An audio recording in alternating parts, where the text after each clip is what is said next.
Let's rock on the mic.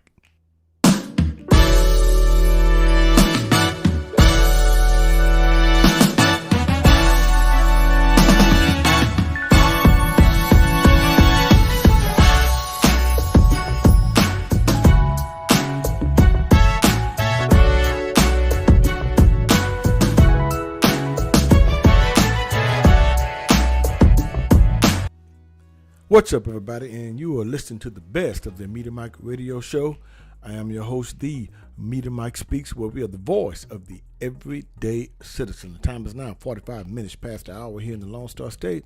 So let's get to it before it's too late. All right, good people. The question of today is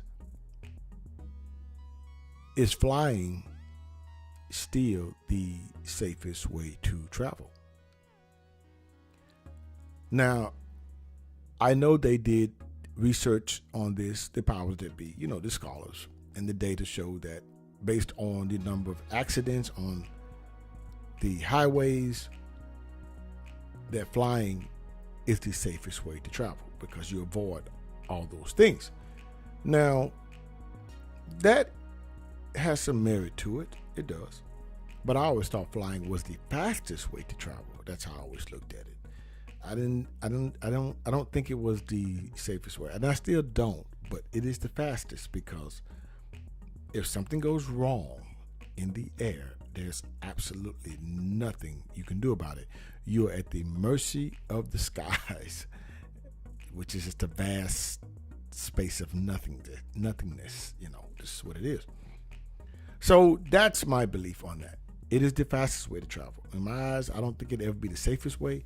Only where it is a natural disaster, then you can say that. Then the sky is where you probably need to be to avoid all the earthquakes and volcano eruptions and all this tsunamis and things on the ground.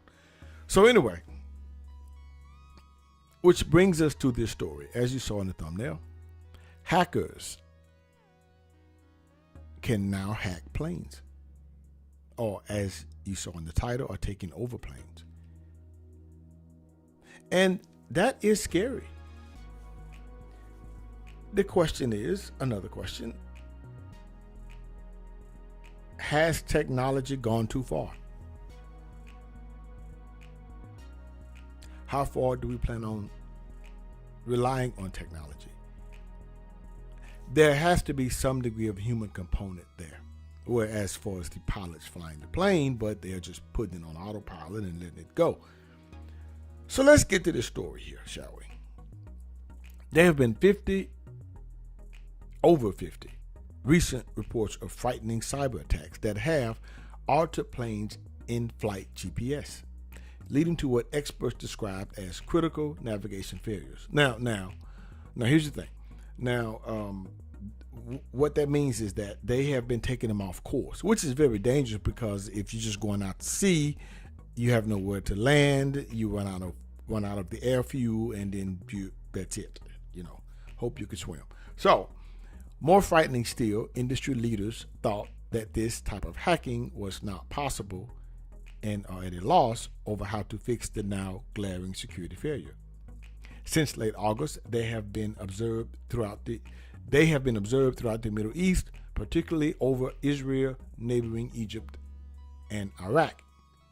In September, the FAA, the Federal Aviation Administration, issued a warning on the safety of flight risk to civil aviation operations over the spat of attacks. An international collection of pilots and technicians who first brought attention to the terror. I think this has been out there. It's just now coming to light, good people. Now, this attack is called GPS spoofing. When the navigation system is given counterfeit coordinates, it isn't new and applies to all modes of transportation.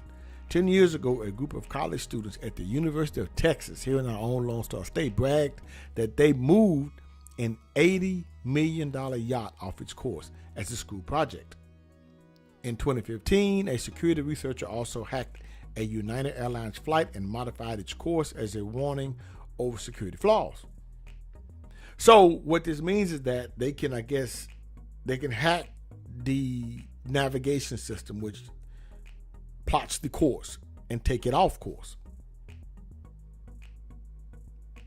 Story goes on to read, this tactic has now become so sophisticated that nefarious hackers still at large have recently learned how to override an airplane's critical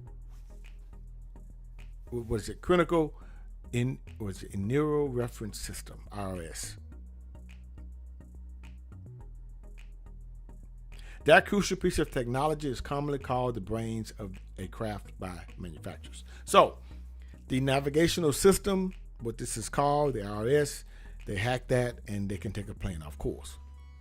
One flight, a Gulfstream G650, which is a private jet, from Tel Aviv on October 25th, experienced full navigation failure as its system had marked the plane 225 nautical miles from the actual course, and a Boeing 777 endured spoofing over Cairo airspace and was falsely thought to be stationary for half an hour on October 16th, as well as according to the group.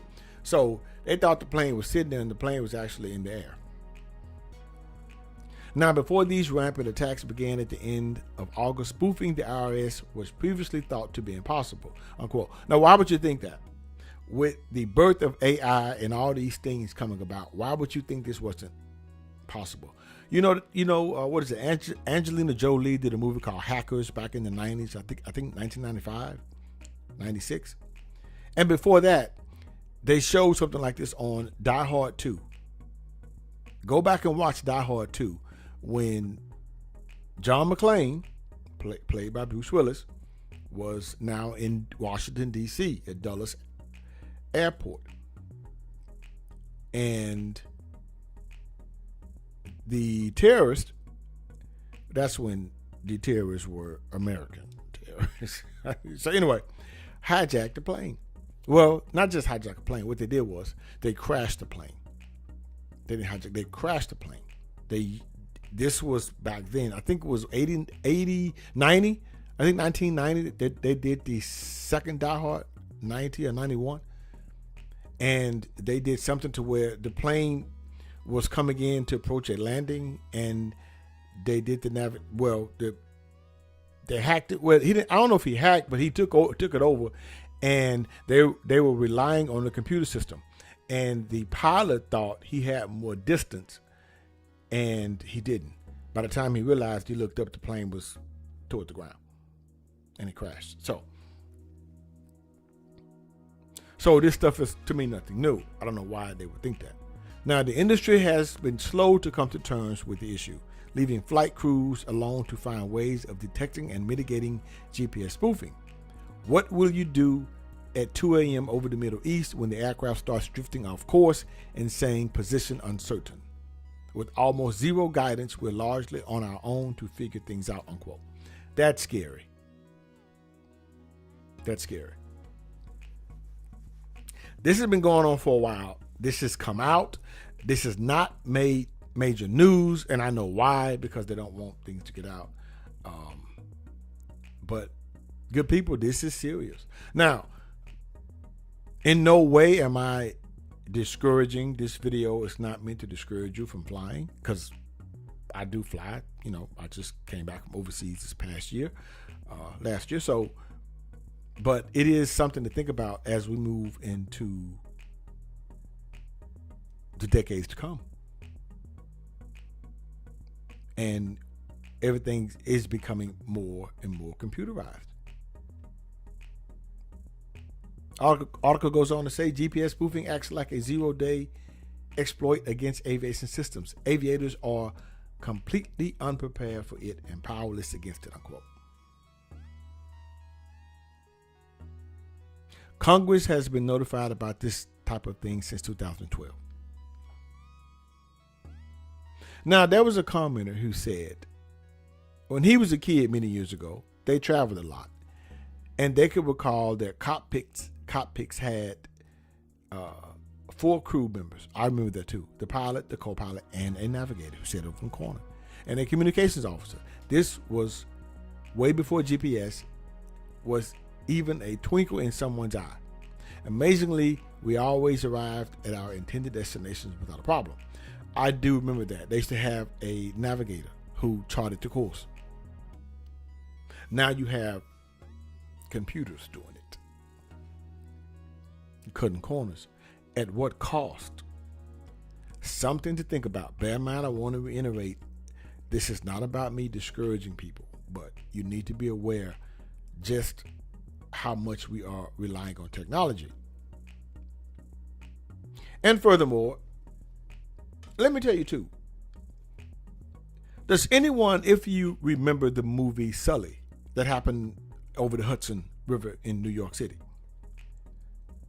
when I think he had a bird strike, one of the engines, and he landed that plane successfully and safely. He kept the nose up, and everyone on board was saved.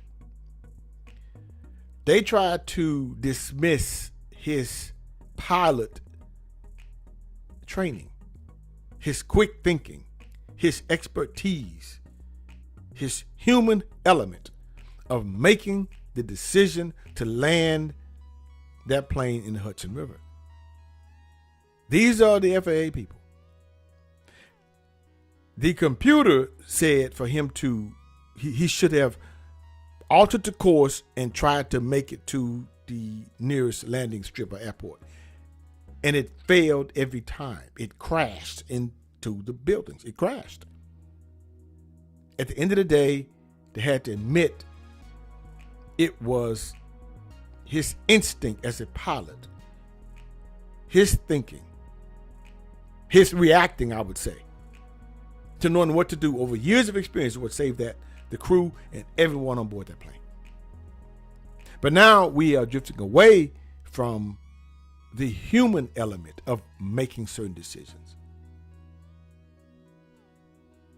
Matter of fact, let's take it to Our Robot with Will Smith. Remember that movie? Yeah, remember that? When he was haunted by the fact that the robot, he told the robot to save the girl. When at the beginning he was drowning when he was a cop, and the robot decided to save him because he said that, the robot said that, well, you had a better chance of living than the girl. And he was saying, no, the human thing to do was the right thing to do was to try to, that's a young life. And the robot couldn't compute that because they were only, I guess, programmed to look at the element of, well, you the closest. And at the end, the robot kind of got it. Okay, this is the better decision. So the question is, are we relying, once again, too much on technology? You're talking self-driving cars. You're talking all these things. I just don't know. But what I do know is there's nothing like the human element when they're in a right state of mind, I would say. Nothing wrong with autopilot. Nothing at all. But let me tell you, and this is shout out to the old navigators who put pen to paper with the instruments and knew how to chart a map and a grid. Because I should do that in the Army. So, who knew how to chart coordinates, I would say. So, there's nothing like pen to paper. You know why?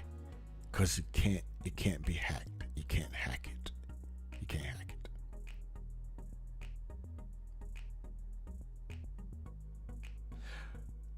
Until next time, this is your guy, Mr. Educator, Mr. Communicator, Mr. Free Thinker. Subscribe, share, and like. Watch the video at the end to keep me rocking on the mic. Have a good night.